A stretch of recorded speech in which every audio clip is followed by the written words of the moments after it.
It's me, the internet's third favorite painter, and I'm here today with a cool tip to show you how to paint an outside corner a different color than the rest of the wall. Want to know why your accent wall corners never look quite right? Most of the time, it's the roller. Even a low nap roller can wrap paint around an outside corner and leave you with a line that's just a little bit wavy. Now, sure, you could tape it off, but if you've ever tried using tape on an outside corner, you'll know it's not as easy as it sounds. There are also some specialty tools that can help. Some painters recommend using a foam roller in this situation, or you can use this simple brush technique that gives you crisp outside corners every single time without needing anything else. But before we start painting, we have to get our supplies. So we're heading to RONA to grab everything we need for this project, including rollers, brushes, and some more of that RONA Pro paint that we've been testing in some of our other videos. So whether you're painting a room or an entire house, they've got the products and the know-how to help. And now that we're loaded up and ready to go, let's make this corner two completely different colors.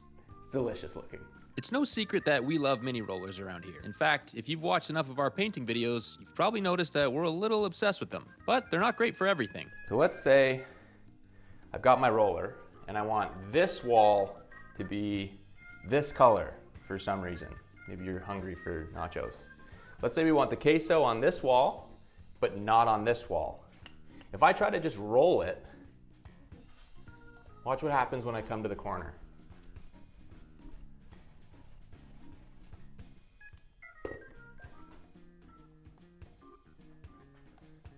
That's no bueno. That's a queso. That's a whole Spanish thing. So you can see that the roller actually sort of wraps over the corner and gets paint on the surface that we don't want any paint on. So what do? How do we get a nice sharp edge going from this wall to this one on an outside corner? What we're gonna do is we're gonna use a technique that I call side strokes. So what I'm gonna do, instead of using a roller or even instead of brushing, trying to get this line freehand, what I'm gonna do is I'm gonna use side strokes to keep the paint from getting from this surface onto this one. So I've got my brush saturated with some paint, and then all I'm gonna do is just use a series of short sideways strokes like this.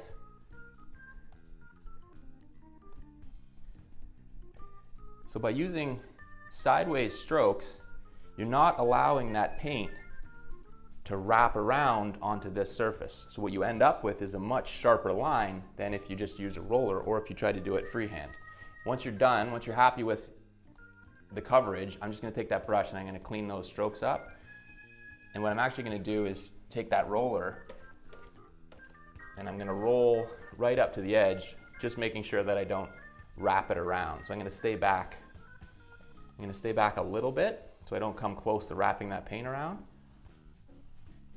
But this way I get the roller texture with the brush finish, and that ends up being the sharpest, crispest way to delineate the two different surfaces in a cheesy orange and a beautiful teal color.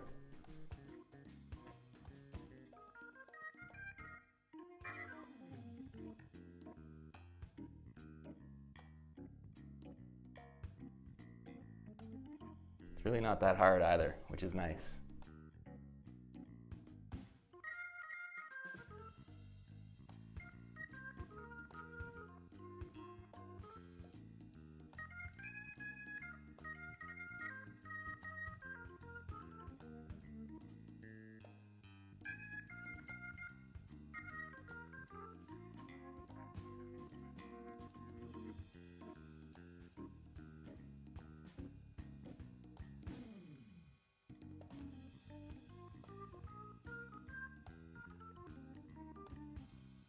So that's the trick after one coat, and as you can see, the paint needs more paint before it looks perfect, but I'm gonna wait till this dries, I'll put on another coat, and then we'll really show you how good this looks with the side stroke technique.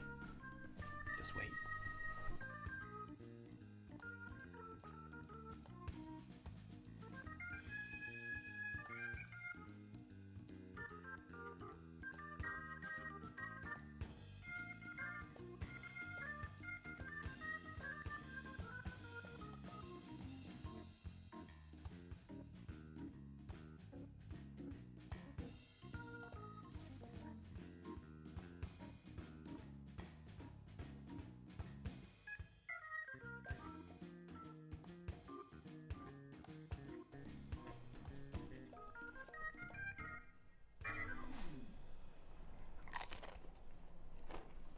This technique, incredibly effective and surprisingly delicious.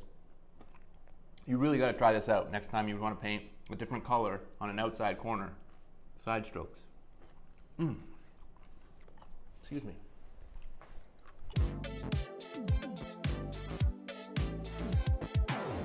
This is probably pretty boring to watch, so why don't we speed the video up to 2 times the speed so you don't have to watch me doing this as long. Still the regular speed. I'm just going faster.